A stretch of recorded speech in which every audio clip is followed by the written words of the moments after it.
right. So 2 Pistols, you had some time in the streets, you know what I mean? And then eventually you beat all those situations out. Yeah. Now, all of a sudden you start blowing up in music. And a large part of that I've heard is due to strip clubs started off playing your music. Is that true?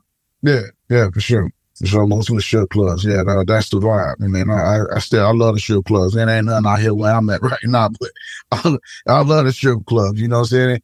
I always felt like that's where music broke at first. You know what I mean? You can touch everybody there too. I mean, all walks of life is in the strip club. So yeah, strip clubs for sure. Now, eventually you go on to meet T-Pain, and I hear the relationship started with you being a promoter. So could you tell me the story of you being a promoter, meeting T-Pain and a lot of other artists, and how you actually made that relationship? Yeah, so being on house arrest, I had to have a job. So I couldn't, you know what I mean, really go do a job. I actually I created a business for myself. I owned a janitorial cleaning service, and I used to clean banks, which they didn't care about the background thing, which was cool. So I cleaned. Well, I didn't really clean them.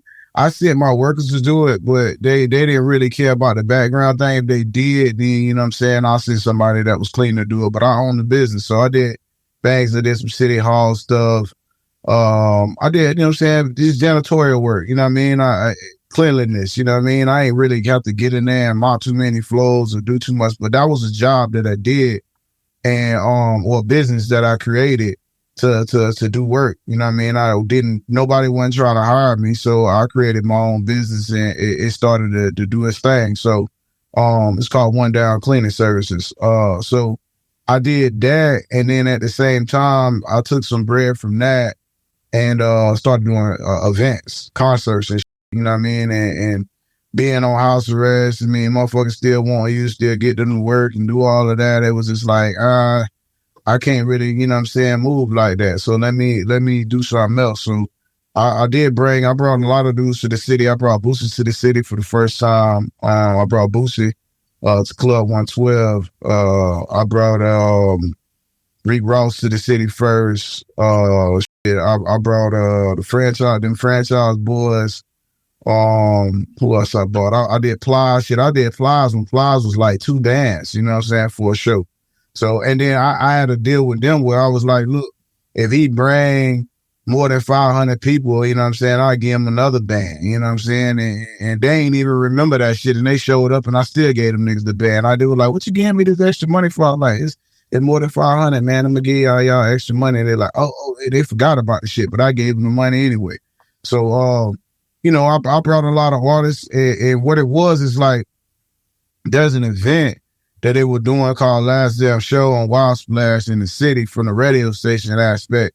And then after, you know what I'm saying, the radio do their event, then they had, you know, these artists was open for after party. So this chick, Cindy, New Noise Entertainment, she was like booking a lot of artists and doing travel for a lot of people. And I met her one night, you know what I'm saying, and plugged in with her, and she tagged and put everything together. She was actually supposed to be my manager, you know what I'm saying, at one point in time, but things didn't really, you know, work out on the management side, but she did a lot of booking for me after shit popped off for me. So, you know, we worked together, and she helped me book all these artists and do some dope ass parties in the city, and I built the relationships with the DJs that way throughout the city, and built a relationship with the artists too. So, you know, one of the artists that I did for my birthday party, I was like way up, and I did the Party Like a Rock Star niggas. Shot Boy. Yeah. I did them niggas one for my birthday one year at 112, and then I think it was in June, you know what I'm saying? So I bought them in June, and then in October I did my deal at Universal Republic. So they was on the Republic too. So I ran into them at we went to the American Gangster movie premiere with the Denzel shit out in Vegas. So the label flew everybody to that premiere, and I went to that premiere, and I seen them niggas there, and they thought I was there like just hanging out. They wanted me to book them for another show. I'm like, I'm an artist. I did a deal, like we on the same label, you know what I'm saying? So to them, they was up about that. They was like, damn, this nigga was the promoter. We thought you was the promoter. I'm like, yeah, I was the promoter, but shit, I was doing that, but I was really doing it to be an artist, you know what I'm saying? But I used to put on the show, put me on the flyer, at the same size as the headliner, you know what I mean? But sometimes I didn't even perform. A majority of the time I didn't perform. I just was there, you know what I'm saying, to get the money, and I got the promo off of it. So it looked like I was going to do it. And a lot of them didn't know whether I was going to perform or not. They was there to see that artist. So, you know what I mean? They see me on the flyer, and then they seen his name, you know, Plies, Trick Daddy, or Boosie, or, you know what I'm saying, whoever.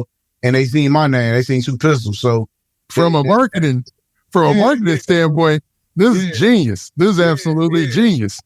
Because now they're already putting you on the level with these artists that at that time, especially in that time frame, were really, really some of the major hitters in music, especially throughout the South and especially throughout Florida. So what you're doing, it sounds like you were building relationships through promoting and through, you know, the artist booker that you had, man. And that eventually led to you getting a deal.